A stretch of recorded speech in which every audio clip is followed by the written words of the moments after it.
السلام عليكم. النهارده هنعمل لكم العجه بطريقه سهله وبسيطه جدا، ويا رب تنولوا اعجابكم. نحط شويه زيت كده في الطاسه، هننزل فيها البصل، هنبتدي نحمره تبقى لونها مصفر كده ونطلعها تتحمر بقى ونرجع لكم تاني. لونها بقى عامل ازاي؟ ذهبي اهو كده. هنبتدي بقى نطلعها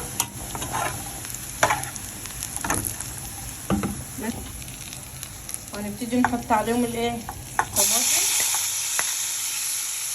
جزر، فلفل،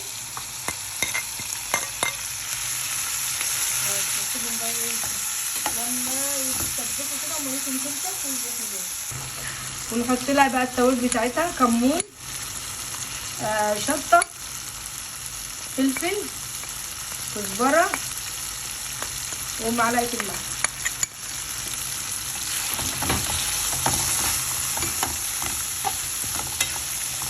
هنسيبها بقى كده لما تتسبك. احنا هنسيبها لما تتسبك كده، شايفين اهي، وتبرد بقى.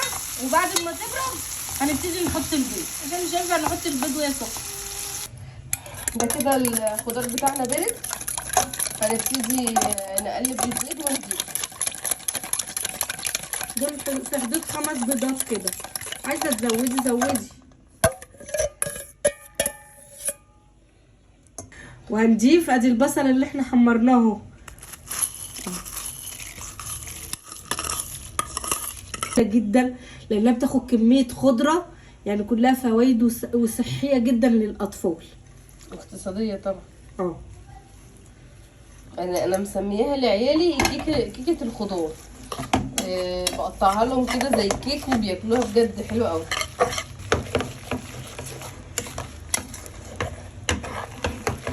نعملهم اسمها الالوان ومبهجه قوي الصراحه.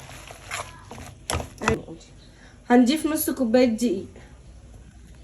ماشي، ضفنا الدقيق اهو. هنضيف عليه ايه، ربع معلقه كربوناتو ومعلقه بيكنج باودر. نبتدي بقى ندخلهم كده عليهم. دي ما خليتش تنزل مع بعض كده.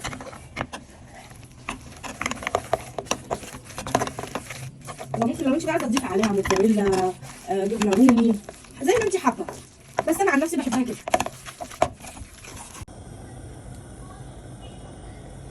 احنا نقلنا في حله زيت.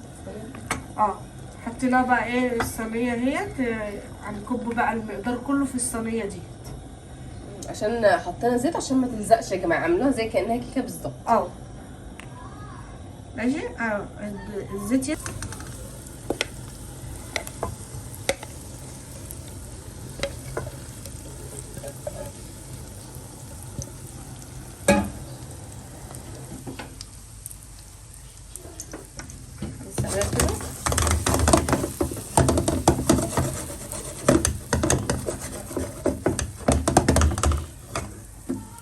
نبتدي بقى نحطها فين في الفرن بقى.